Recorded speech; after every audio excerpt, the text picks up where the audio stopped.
अगर कोई आपको नीचा दिखाना चाहता है तो इसका मतलब यह है कि आप उससे पहले से ही ऊपर हो। जिंदगी जीने के लिए मिली है, इससे लोग क्या सोचेंगे ये सोचने में बर्बाद मत करो।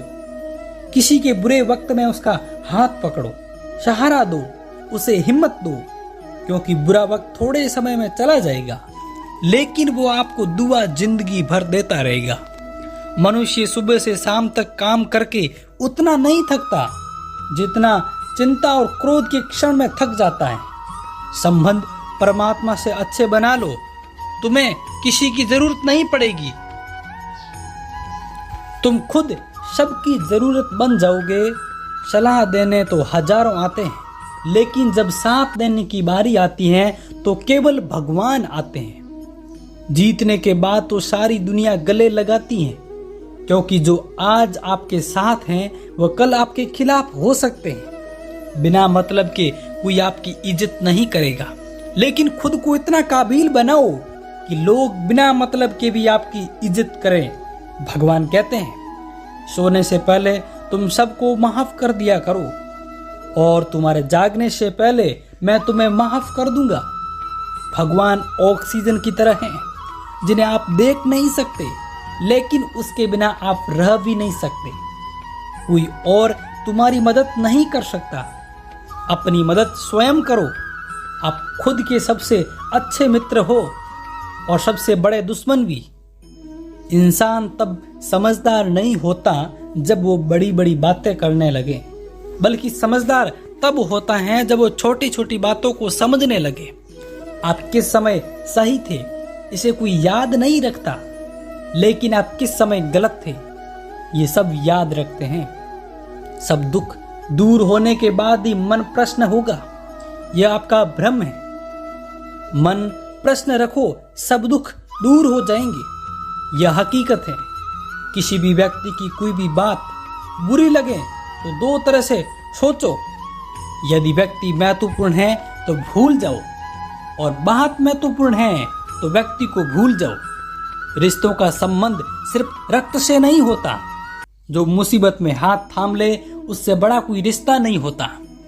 भगवान कहते हैं, तुम सब कुछ मुझे सौंप दो, सारा दर्द, परेशानी, और बिल्कुल हल्के होकर मुझे याद करो। धीरे धीरे तुम्हारा जीवन बदल जाएगा। हर रोज रात को सोने से पहले भगवान को अपनी पूरी दिनचर्या बताकर सोए। अगर आपके द्वारा किसी का दिल दुखा है तो मन ही मन उसे माफी मांगे। अगर आपका किसी ने दिल दुखाया है तो उसे माफ करके सारी चिंताएं भगवान को सौंप कर सो जाएं। यकीन मानिए, इससे आपकी जिंदगी खुशनुमा बन जाएगी। क्रोध में बोला हुआ एक शब्द इतना जहरीला हो सकता है कि आपकी हजार प्यारी बातों को एक मिनट में नष्ट कर सकता है।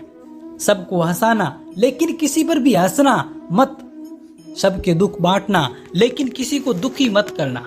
सबकी राह में दीप जलाना, लेकिन किसी का दिल जलाना मत। यही जीवन की रीत है। जैसे बोलोगे वैसा ही पाओगे। दुआएं और प्रार्थनाएं असंभव को भी संभव बना देती हैं। ईश्वर को ना हमारे तन की जरूरत है, ना धन की, उसको तो बस पवित्र मन की जरूरत है।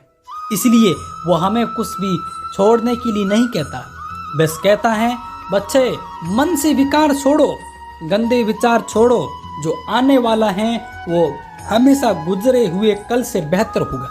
यही एक सोच आपके जीवन में कभी निराशा नहीं होने देगी। झूठ कितना अजीब है। खुद बोलो तो अच्छा लगता है, दूसरे बोले तो गुस्सा आता है। खुशियां चाहे किसी के साथ भी बांट लो, पर गम हमेशा भरोसेमंद इंसान के साथ ही बांटना चाहिए। जीवन में समय चाहे जैसा हो, परिवार के साथ रहो तो सुख बढ़ जाता है, और दुख हो तो बट जाता है। सच्चा मित्र वही है जो उस समय भी आपके साथ खड़ा हो जब सारी दुनिया आपके खिलाफ हो। आपके पास जितना भी है उसके लिए बार बार दिल से धन्यवाद कहें।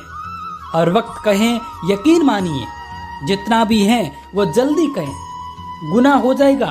प्रार्थना और ध्यान इंसान के लिए बहुत जरूरी है, क्योंकि प्रार्थना में भगवान आपकी बात सुनते हैं और ध्यान में आप भगवान की बात सुनते हैं। श्री कृष्ण से कितना कुछ छूटा, पहले माँ छूटी, फिर पिता छूटे, फिर जो नंद किशोर मिले वो भी छूटे, संग साथी भी छूटे, राधा भी छूटी, गोकुल भी छूटा और फिर मथुरा छूटा। और श्री कृष्ण ने जीवन पर कुछ न कुछ छूटता ही रहा। नहीं छूटा तो वो था देवदत्त, मुस्कान और सकारात्मकता। श्री कृष्ण दुखी नहीं, उत्सव के प्रतीक है। सब कुछ छूटने पर भी कैसे खुश रहा जा सकता है, यह श्री कृष्ण से अच्छा कोई नहीं सिखा सकता। इसीलिए हमेशा खुश रहें, सदा मुस्कुराते रहें। जीतने का मजा भी तब आएगा जब लोग आपके हारने का इंतजार करेंगे। गीता में लिखा है, यदि कोई आपको अच्छा लगता है तो अच्छा वो नहीं, अच्छे आप हैं, क्योंकि उसमें अच्छाइयाँ देखने वाली नजर आपके पास है। अपनी पीड़ा के लिए संसार को दोष मत दो, अपने मन को समझाओ। तुम्हारे मन का परिवर्तन ही तुम्हारे दुखों का अंत है। सोच और नीयत अच्छी रखिए, फिर आपके कष्ट प्रभु स्वयं दूर कर देंगे। याद रखना, भगवान से कभी उम्मीद छोड़ना नहीं और दुनिया वालों से कभी उम्मीद रखना नहीं। सुख दुख एक सिक्के के दो पहलू हैं। जहाँ सुख होगा वहाँ दुख भी होगा और जहाँ दुख होगा वहाँ सुख भी होगा। इसलिए सुख दुख के बारे में बिना सोचे निरंतर अपने लक्ष्य को प्राप्त करने के लिए प्रयास करते रहना चाहिए। एक बात हमेशा याद रखना, किसी के सामने गिराने से मोहब्बत नहीं मिलती है और ना ही इज्जत। इसीलिए अपने स्वाभिमान को जिंदा रखो। कोई अगर आपकी किस्मत में होगा तो वो आपके पास खुद ही चलकर आएगा। दूसरों को हराने का मौका मत दो, बस खुद को आगे ले जाने की जिद पालो।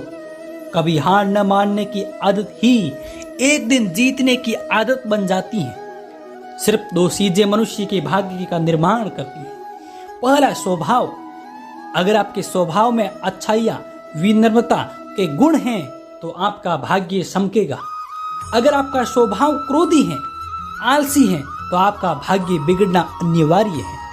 इसलिए अपने स्वभाव को मधुर और आकर्षित बनाइए। दूसरा, आपकी वाणी। बोलना तो आदमी 2.5 साल की उम्र में ही सीख जाता है, परंतु कब, कहां और कैसे बोलना है उसे ये जिंदगी भर भी नहीं समझ पाता है। जैसे ये बोलना आ गया कि कब, कहां और कितना बोलना चाहिए, समझ लो उसे सफल होने के लिए कोई नहीं रोक सकता।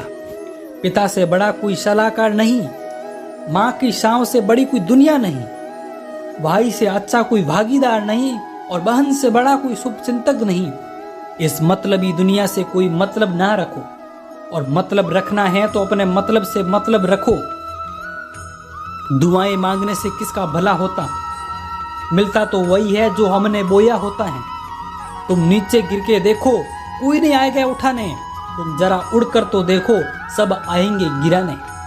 एक बात हमेशा याद रखना, अगर शराब की दुकान पर बैठकर दूध पियोगे तो तुम्हें शराबी का ही दर्जा मिलेगा, और किसी मंदिर में बैठकर पानी भी पियोगे तो तुम्हें एक संत का दर्जा दिया जाएगा। इसीलिए आप किसके साथ उठते बैठते हो ये बहुत मायने रखता है। दोस्तों, आशा करता हूँ कि आपने इस वीडियो से बहुत सारी सीख ली होगी। जल्दी एक ज्ञानवर्धक वीडियो में।